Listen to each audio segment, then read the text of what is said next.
as I mentioned, you're really the perfect person to be opening Sprout Summit, because you've done a private company, you've founded a not-for-profit, you've founded Australia's first B Corp and helped bring the movement to Australia. You've invested in quite a few organisations, you're a philanthropist, and you've been focused on business at force for good in Australia for quite a long time. So why do you think business is the right vehicle for change in society? First, hi everyone. Thanks. Why is business the right tool? I think, well, first of all, having run a non-profit, and who runs a non-profit in the room? You're allowed to put your hand up. I'm not going to tease you, I promise. And runs a business. And if anybody runs both of those, like I'm guessing like me, you found the business much easier to run than the non-profit. So I think the first thing, having run both at the same time, I just found that one, which was the non-profit, was incredibly more complex than running a business. A business, I think, is a relatively straightforward transaction with clients. And a non-profit, like the biggest thing that did my head in, was trying to understand who actually is my client. Is it the recipient of the service? Is it the donor? Is it the volunteers that come in? I mean, everybody is coming to do you kind of a favour, so you have to treat them in a very different way. Whereas in business, most of the time, it's a fair exchange, so it's a pretty straightforward conversation. So on that level, I think the non-profit, just has so much more complexity around it. So that, in the first instance, says to me, business is just a clear tool to use. Not that non-profit isn't a great tool, it's an amazing tool, it's just a hard one. It's sort of like if you look in your toolbox and there's a hammer and you're like, I get that, I know how to use that, and it's straightforward. And then there's, like a router, which has got all these extra little bits and I'm not sure which bit to put in and I didn't screw it in right and so it falls out. For me, that's like the non-profit. You really have to work out, where's government policy heading and what's happening with this or in the country that you're working in. So for me, that was clearly driving me towards using business. The problem is that business didn't have the same agenda that the non-profit did. And that was the killer for me. It was sort of like, okay, well, this tool seems like a really great tool, a really strong tool, but no one's really using it to do the things that we need it to do. For me, that was sort of the shift that I eventually had when I was sort of running both of them, thinking I really need to try and get my business to be changing the world rather than just seeing the non-profit. When you started Engineers Without Borders, you had a pivotal phone call with Canadian Engineers Without Borders founder Parker Mitchell. Yeah. Can you share a bit about that story and how you deal with naysayers? Yeah, it was kind of funny.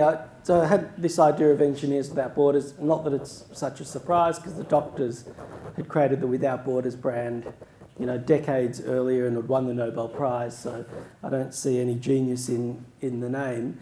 But I jumped online to have a look if anybody else had done this thing, and I found this was around about 2000, 2001 actually. And I'd found that it's just 2001, end of 2001, I found in Canada that these two guys, Parker Mitchell being one of them, had started this thing called Engineers Without Borders as well in Canada. So I figured, why I'm not going to recreate it. I'll call these guys up and I'll ask them, can we copy you or can we be an arm or whatever. And I remember calling them up and it didn't really occur to me too much about the time difference. So I kind of called their office and it was late at night. It was 10 or 11 o'clock for them or something. And he answered. And the first thing was like, what the hell are you doing at the office so late? So I called the office number. But we had a really nice conversation. His answer to me when I said I want to start it up in Australia was really just don't. It's too hard and it's complicated. And who are you to start this thing up? Which was really interesting. I told him who I was, and I was just finished engineering, and I was in my mid-20s, I think 25 or 26 at the time that we spoke. And he goes, oh, no, you don't have the experience, and what do you know, and stuff.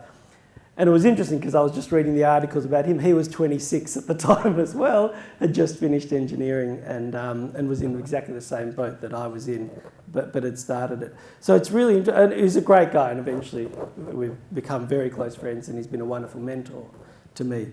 But it was interesting that in the beginning, you know, even people who absolutely should be supporting you, like they're the ones, he got it. I'm like, dude, I'm you. Like I'm just you in Australia, and I know that we're not as smart as Canadians, but you know, I reckon we can make this happen. Even he sort of was like, you know, cautionary, this is too hard. I don't know why, I guess I just have a block that doesn't listen to people when they say no. And I think that there's amazing Malcolm Gladwell. I don't know if you guys listen to podcasts, but there's this amazing podcast series called Revisionist History by Malcolm Gladwell. And it's all about, he's sort of looking back over history and deciding, I'm going to reevaluate events that happen and see if, you know, if there's a different way of looking at them. And one of them is all about this basketball analogy. I'm not such a basketball fan, but it's amazing about this guy who shoots free throws. You know, you shoot like this. So it's this guy who shot 3 free throws like this underarm, like we do when we're kids. He ended up being the best free throw shooter of all time. And his big question in the podcast is, why didn't anybody else do the same thing? Like, here's a guy who basically was the best ever, like by far. Sort of think of the Tiger Woods of free throw in basketball. And nobody copied him. And it's a really interesting thing that he goes into, which is our threshold for hearing other people's criticisms. You know, most people, when they ask them, why don't you try it, their answer is, it'll make me look like a sissy. Quite literally, those were words that some of the big, you know, basketball legends used. Or, you know, that's how my grandmother would throw. And you sort of say that she'd probably be better than you if she did. But I think there's that threshold question. And I guess as entrepreneurs, for those in the room who see themselves in that way, probably what defines us most of all is that our threshold to hearing people's negativity is incredibly high, or the barrier to that. So I think that's, for me, probably things that have allowed me to continue on when people say no. And I'd sort of challenge people to think about, you know, what it means for you. Like, when do you sort of stop doing something that's a bit crazy, like throwing underarm, because of what other people will think? I want to talk a bit about your perspective on maintaining a strong relationship and family while you're an entrepreneur. Like, how do you get the balance right? How do you get up at 7 a.m, deal with kids, then, you know, go to bed at 11, 12, midnight, 1, 2, and then do it all again and still avoid burnout and still have a family life? Yeah, I can answer all that other than the avoid burnout, because I'm not sure that I'm avoiding burnout. So like this, so I've got 3 kids, an 8-year-old, a 6-year-old and a 3-year-old, and they do my head in, but I love them. And this morning I had this conference, and I do drop-offs every morning. So basically this whole morning was just me shouting at the kids, eat your toast, get dressed, brush your teeth, you know, you got to wear shoes if we want to go to school, that kind of obvious stuff. So I don't know, I sort of feel like I'm a pretty composed guy at work. If people saw me at home, I'm like this, just, you know, running around, and, you know, my 3-year-old, like, I want you to come here so I can dress you. I'm not chasing you. Like, I've become this thing that I don't even recognise. So I guess that's just, we're all like crazy, like everyone else. The thing that I did do, and I was quite conscious of it, I didn't want to give up the relationship I had with my family to do the work that we do. And I remember even going back to that conversation with Parker Mitchell and the Canadians. The 2 guys who started it came from management consulting background. Like, they'd finished engineering and spent 2 or 3 years in management consulting, and then started Engineers Without Borders over there. And I remember their attitude was very much like, you know, sort of that mentality around, you know, just, it's about how hard you work and how long you work. And they always used to sort of boast about how late they could stay in the office, that 10, 11 o'clock at night phone call. And I remember from the outset, even before I had a family, our general rule was, if the sun wasn't out, then you shouldn't be in the office, right? So wintertime, 5:30, 6 o'clock, like what are we doing sitting inside the office if this is meant to be nighttime now?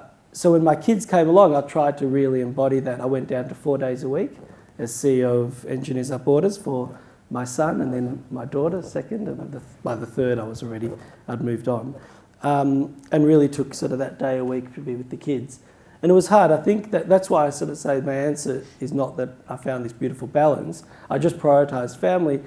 The loser in that relationship, I think, was me, because what ended up happening is I had to fill in that time somewhere else. So I think for the last 8 years, I sort of haven't slept, really. And I think it's taking a toll. Like, it's funny and I'm okay about it, and I sleep maybe somewhere between 4 or 5 and 7 hours a night, or even less sometimes. But I don't think it's good for me. My health hasn't been a priority. And I turned 40 this year, and I've sort of made a commitment. Now I'm going to change it. You have a really great chessboard analogy, or model of the world that you talked about, and I wonder if you could share that with us today, how you think about business. So my chess analogy goes something like this, that like, I sort of think there's the non-profit, there's government, and there's business as the three main sectors. Of course, there are, you could see the education sector is a bit different and whatever, but let's just look at it as three big chunks. And on the chessboard, you kind of have, three distinct types of pieces.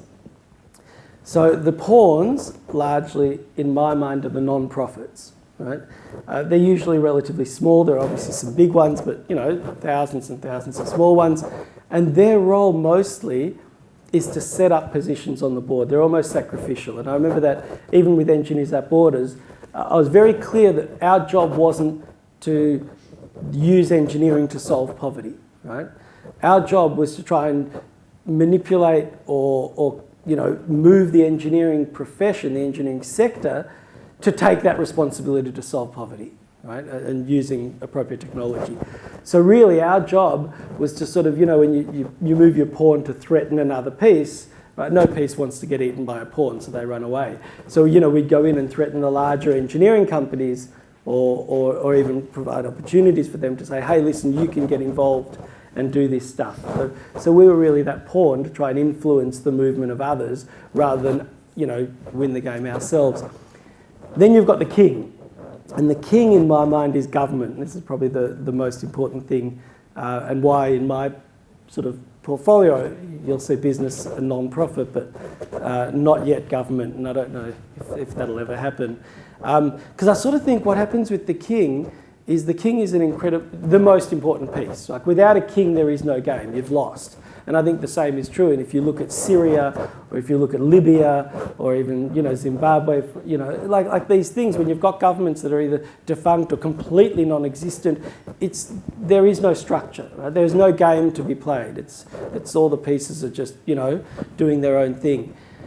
So the king is crucial, but the king in chess can only move one space at a time. It's not the leader. Like, nobody ever starts a game of chess and sort of says, I'm going to use my king to attack. The point of it is to protect that king. And I think probably our paradigm is a bit wrong, that we now look to government to solve all of our problems, thinking that government can lead. Government should be the leaders in all this stuff. And it's a nice idea because, government is so wonderful and strong. But the problem is that it can't. It really needs to be... We set up the game for the king eventually to come out. And we saw that when the government tries to lead with, climate change. If it tries to step too far out, it just gets wiped off. And whether you're on the right or the left of government, it doesn't matter. You see what happened with John Howard and the work choices stuff. And, they went too far and then they were completely cut off. So in both cases, the king, we need to stop looking at them, the government, to solve all the problems. And I think that's where the non-profits influence the game. But really, the pieces behind, the power pieces, the queen and the knights and the bishops and the castles, I think are generally the rest of the economy. That's business. You know, whether it's the multinationals might be the queen because it's so powerful, or you've got cooperatives or small business, but all these amazing pieces back there. And I think that, you know, when I play chess, you can never play with just one group. You never sort of say, I'm just going to use my pawns and I'm going to try and win this game. You always look at it and say, oh, well, I need to integrate all these things. And I guess in that analogy, again, I come back to the fact that I think, in my experience at least, the relationship between business, the non-profit and government to try and achieve the same outcomes hasn't been played like a consistent strategic game of chess. You know, strategic game looks at the pieces and says, okay, which piece is appropriate for this, and how do I get that pawn and that knight to work together to solve this problem? And I remember when we started Small Giants, and Small Giants, for those who don't know, is basically an investment company. We invest in businesses that we think are changing the world. And we're investing in, you know, businesses that looked at climate change issues, building solar farms or wind farms. And I remember going to quite a few non-profits that you guys would surely know and that I used to connect with and say, hey, listen, how do we do a partnership here, right? A deep partnership, not like a sponsorship where we sponsor you, but actually what we're doing is solving the problem with you. So this is partnership rather than sponsorship. And they found that incredibly difficult. I remember the boards sort of saying, well, hold on, but we don't you know, we can't promote your business because that'd be choosing winners, or that'd be, you know, blah, blah, blah. And I said, hold on a second, this is not, forget about the traditional where a business then gives money to the non-profit to try and promote their cause. What about the other way around? Like, what's a true partnership? And I found that quite profound because, like, very few wanted to engage in that way of thinking where we're basically both just two players on the same board sitting as equals.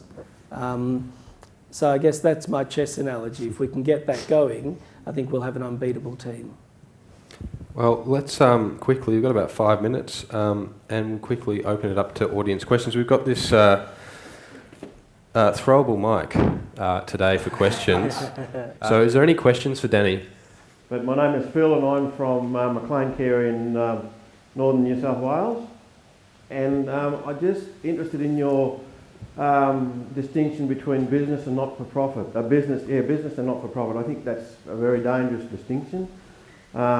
If anybody here thinks that running a not-for-profit is not like running a business, they've got a sad thing coming, because that's a recipe for disaster. Some comment about that if you'd like.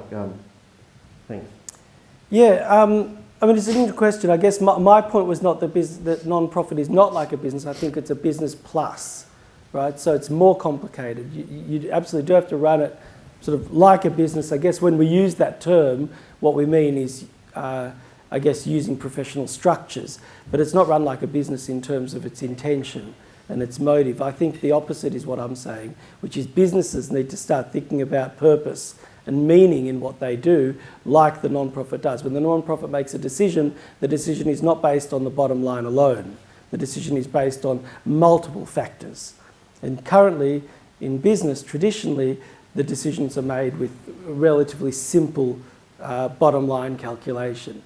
So it's about actually bringing that intention that the non-profit has, that we have a whole lot of things to think about. You know, not just, will this make us money, but is this the right thing to do? Is this the right thing for our employees? Is this respecting the customer, etc., which I think the non-profit actually does do. But in the non-profit, it is a more complicated arrangement. So I think you're right in that. The distinction also is significant when you look at the opportunity for investment. Right? That's where I think it also changes. In business, you can raise money, right, as investment. In the non-profit, of course, you raise money as a donation. And if we look at those two pools of capital, right, you know, you're talking about in the non-profit world, and you know, people have got better statistics than me. I think, you know, about 78% of statistics are made up, maybe. Anyway, so the idea of the amount of money that sits in that pool maybe is $4 or $5 billion that gets given away each year. I mean, that gets invested. The stock market alone, let alone the non-stock market investments, is in the multi-trillion dollar. So you're talking about a factor of 1,000. So when I talk about the structure, I'm kind of agnostic. I mean, we've supported and when I say supported, I mean invested in non-profits and for-profits, and we kind of don't really care too much about the structure. The difference is the non-profit, you can only do debt, lend money. In the for-profit, you can have equity and ownership. When the non-profit asks for a donation, I look at it and I say, okay, well, we have, let's say, $50,000 to donate this year. So you have access to that pool. Right? By the numbers I just mentioned, you'd probably have maybe $5 million to invest if you've got that $50,000 to donate. So if you come to me and say, Danny, will you donate? I'll say, great, you're taking from pool here. If you say, Danny, will you invest? You're looking at a pool that's this big, 5 million. Right? So I think when I talk about structures, I'm talking about it from that perspective, not when you're inside. When I was CEO of Engineers Up Borders, yes, the same, I tried to use the same techniques, you know, about relationships with staff, about suppliers, etc. But I do think that there is structurally a difference in them with regards to both the ownership, which is the equity, the investment, and also the complexity, which we're trying to bring into business. Okay, we'll try the throwing. Hi, I'm Jamie, I'm from Ferris Care. Who were your supporters? Who were the people that were vying for you on the positive side of things? I mean, my answer was basically talk to everyone. That's how I started. I went to a Rotary Club meeting. It was amazing because I was the youngest there by a long shot. They became incredible supporters because they sort of saw this young guy. And interestingly, it was not that this is typical of everyone I spoke to, but you know, the young guy I spoke to said, oh, it's going to be hard. Whereas when I went to this group and they were much older and wiser, you know, they loved it. And they said, you know, what can we do to support you? And I remember from a few meetings there, quite a few of the senior guys that had been engineers and retired actually were profound supporters. So, yeah, I mean, I guess it's, you know, I figure it's a numbers game. You know, if I talk to 100 people, you know, half of them will say it's a stupid idea, you know, most of the rest will sort of ignore you, and then there'll be a few that sort of say, this is great, where do I fit and how do I help? So there were, and I spoke to so many people that became quite a wonderful support network for me. Fantastic. Well, thank you so much, Danny. I really appreciate you taking the time to come and spend with us today.